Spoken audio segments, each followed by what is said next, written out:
This is CGTN, China Global Television Network.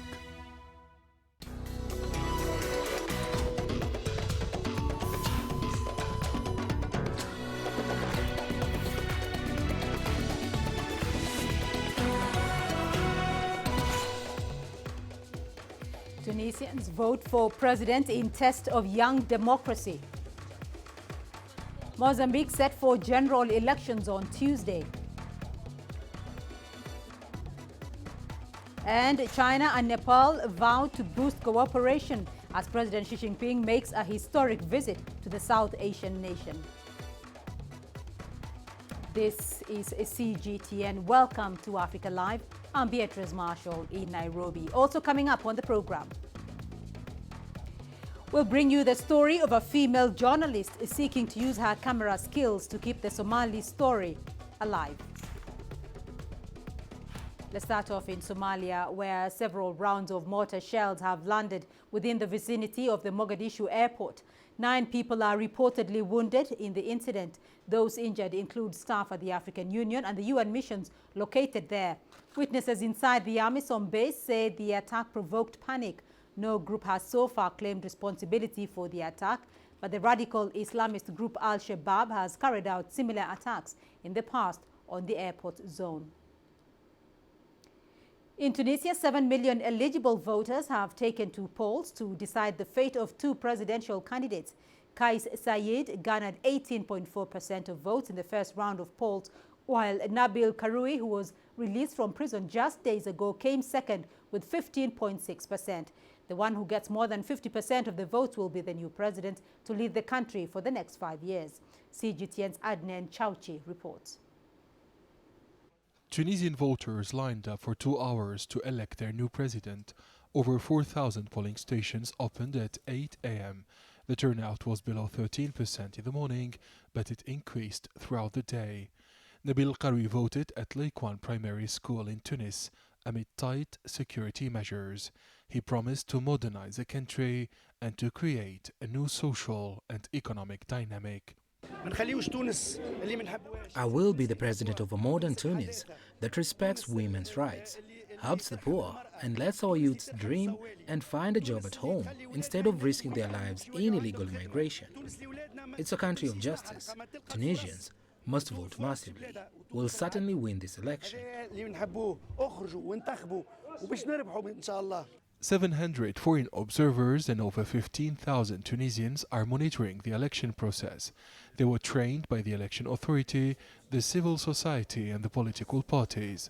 Kais Saied, the retired law teacher who campaigned with hundreds of dollars and who's often described as anti-establishment candidate, voted in Ariana Governorate. Tunisians have startled the world. You must continue and choose your own destiny. Tunisians can stop all conspiracies against the democratic process by voting. The will of the people will win.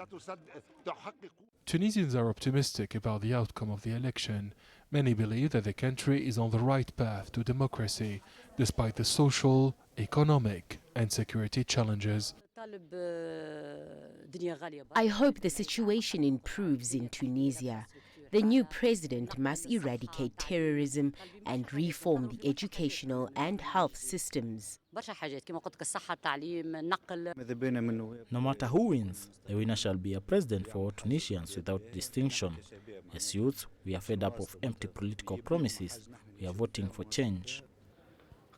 According to the election authority, voting in the presidential runoff was smooth and transparent in all constituencies. Monitoring groups declared that the police personnel and the National Army secured the polling stations in full neutrality. The 2014 Constitution stipulates that the President of the Republic has fewer powers than the Prime Minister. However, the resident of Carthage is still Tunisia's most influential and senior directly elected official. The President will appoint the defense and foreign ministers in consultation with the Premier and Parliament. Adnan Chauchi, CGTN, Tunis. And a look at another upcoming election in Mozambique. Elections are set to take place on Tuesday. Longtime rivals, the ruling Frelimo and Renamo parties, are looking to win not only the presidency, but also key provincial towns.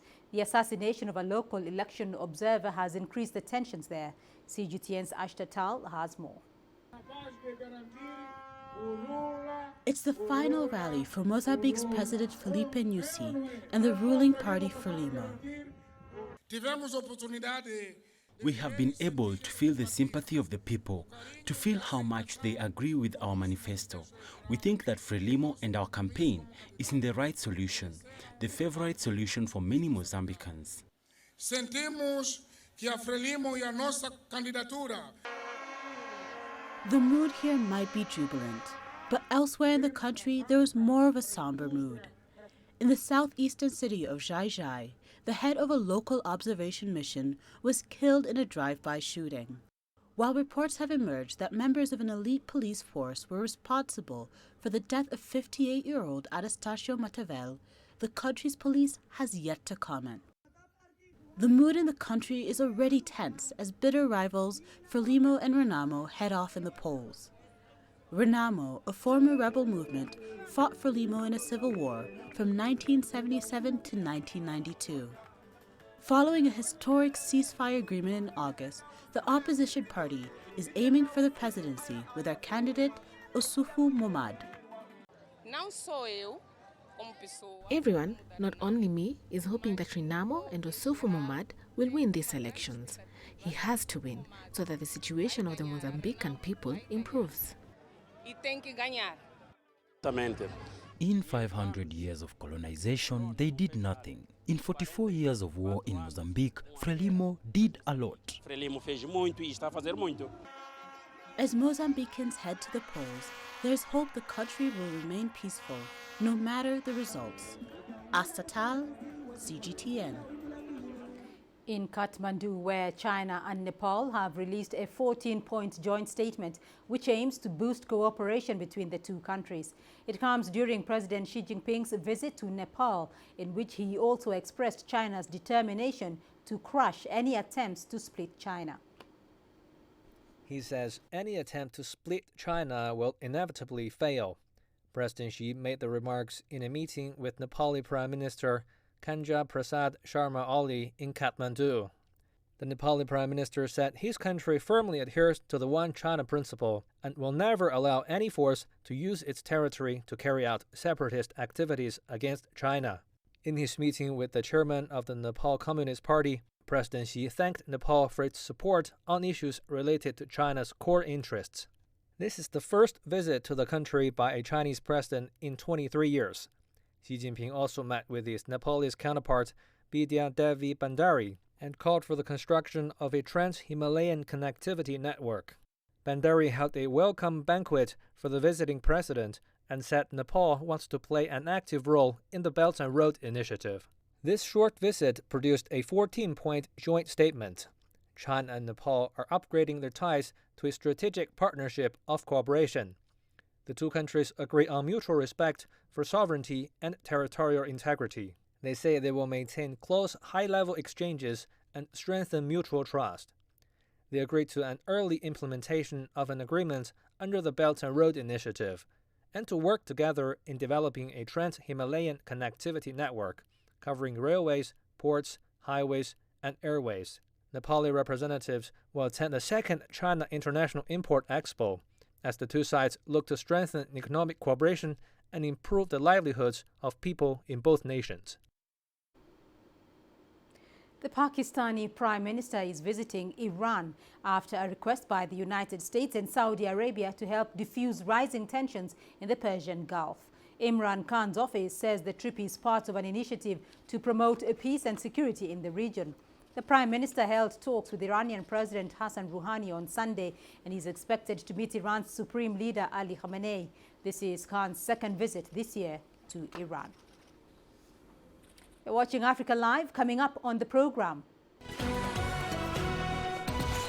Egg producers in Uganda concerned that high feed costs will affect production. And jewelry in the making. We look at beads in ancient Egypt.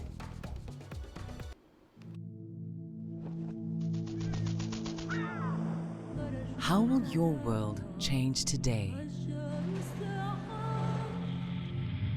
What happens here?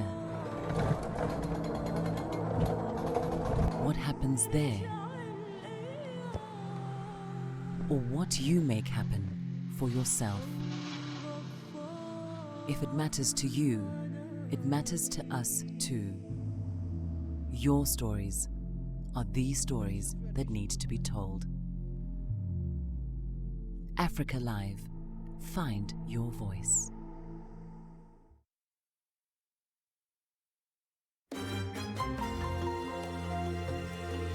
Africa Live. Find your voice.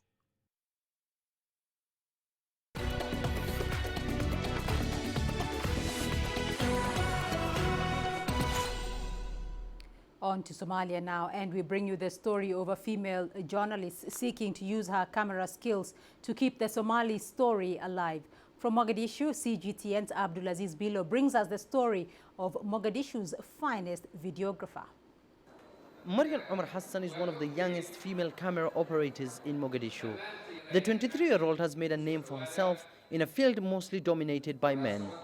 For 3 years now, Mariam has been a freelance camera operator filming for several TV stations. She is currently working with Shabelle Television, an independently owned Mogadishu-based TV outlet. Filming has always been my hobby, and it's a pleasure for me to turn my dream into reality. On the streets of the capital, Mariam, alongside a female news reporter, often go out to film human interest stories. Along the Makkah Al-Mukarramah road, she sets up her equipment on this very same road that's often a scene of deadly explosions by militant group Al-Shabaab.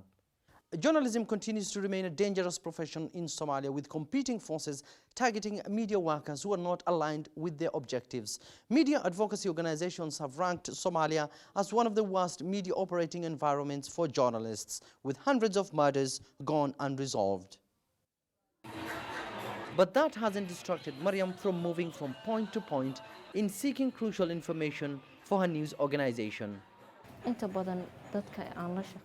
Male videographers always encourage me to continue with this profession. I am often subjected to many questions by members of the public. They ask me why I chose this profession. Others hurl insulting words and terms towards me. But this is not a threat or a challenge to me. The changing media landscape has seen a sharp increase in the number of women journalists, news reporters, producers, and heads of media organizations. Mariam recently graduated from one of the country's universities and hopes that her story will inspire women to join the filming industry. No one should ever be ashamed of pursuing their dreams, passions, and aspirations. My advice to upcoming female camera operators is simple. Take the first step. Accept the challenge and join the field. Compete with other colleagues and earn your place in society. Increased stability has seen the growth of media organizations in recent years. The industry has also become a key employer for many young people. Mariam's stories are mostly shared on social media, a quick way of reaching a huge audience in a short span of time in a changing society that is increasingly using social media outlets as a primary source of news. Abdulaziz Bilo, CGTN, Mogadishu, Somalia. Egg producers in Uganda are concerned that the increased prices of feeds will continue to affect egg production in the country. More than 200 exhibitors gathered over 2 days at what was the country's largest show for the egg and poultry industry. Leon Sinyange reports. Poultry producers all on one stage. They have gathered here to celebrate the usefulness of one thing, the egg. On display, the double-yolked eggs, liquid-packed eggs, and also the eggs in powder form. Our business is just adding to the consumption in the sense that we can actually take the egg further afield. We can export our egg without worrying about breakage or spoilage or things like that. But also in powder form, it can go further away because the shelf life we're talking about is between 5 to 10 years. According to the Uganda Bureau of Statistics, egg production in Uganda increased by at least 10% in 2017. But there has been a slight decline over the past 2 years. The expo here is designed to help farmers learn from each other, but there's a concern that fewer eggs are being produced in Uganda. And that is majorly because of the price of poultry feeds. Maize is the main ingredient, and you will see most of the maize goes to the Kenya and other side, and the local people, they doesn't get that maize in that price. That is the first thing. Then all medicine Uganda has to import from outside. All vaccine we have to import from outside. That increase the cost. The Unique Today event was also more than just about egg business. It allowed animal scientists and equipment manufacturers to showcase new innovations. I encourage farmers to adopt the new technology in production because it will help boost their earnings, better eggs. Also, it will contribute towards the well-being of the economy, health-wise. The expo is only in its second year, and with the improving number of people involved in poultry, organizers say next year could be bigger. Leon Sanyange, CGTN, Kampala, Uganda. Now, Egypt was one of the first countries to produce a large variety of African beads, and some of these beads were made from paper or wood, with beadwork in Egypt dating back to 2500 BC. CGTN's Yasta Hakim looks at the importance of jewelry for ancient Egyptians and the influence from Africa. Jewelry found in their graves is one of the main items taken with them to the afterworld. It personifies the importance of jewelry in their lives. Gold color is the most popular because it's similar color to the ray of sun. Not just jewelry, but their tombs, statues, and temples were full of gold. It was a symbol of stature. This is reflected in the famous Tutankhamun gold collection found in his tomb. There's an inspiration behind everything the pharaohs produced, and the same with the shapes of their jewelry. Jewelry has a religious and non-religious symbol. In religion, it's a form of protection. They wear jewelry in the shape of animal gods like Horus, the cat, and the god of Isis, or the cow god Arthur. There are also designs taken from the lotus flower, the symbol of ancient Egypt.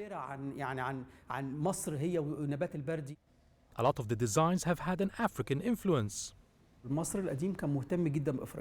The ancient Egyptians cared very much about Africa, first to ensure the security around their borders, and secondly for trade. The ancient Egyptians used to buy gold from African neighbors, although there was a lot of gold in Egypt, but the consumption was very high. There were what they called the travelers, we know about from the temples. Their mission was to discover the rest of the continent and to bring with them goods, food, and gold. They also brought African jewelry, which influenced the designs here, and they also sold it across Africa as well. The beads is one example of African influence on their designs. Archaeologists say there's a lot of secrets still to be uncovered about ancient Egyptians. But one thing's for sure, jewelry had played a huge part in their lives, and they even took it with them to the heavens. Yes, Hakim for CGTN, Cairo.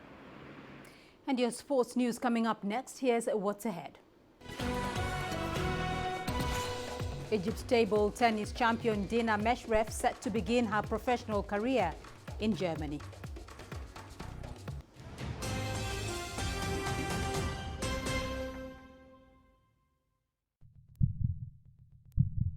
Africa, where champions are made, records are broken, legends are born. We're there for every goal, for every knockout, for every step of the way. Match Point, only on CGTN.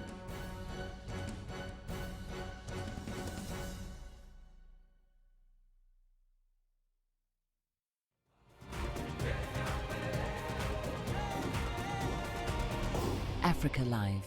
Find your voice.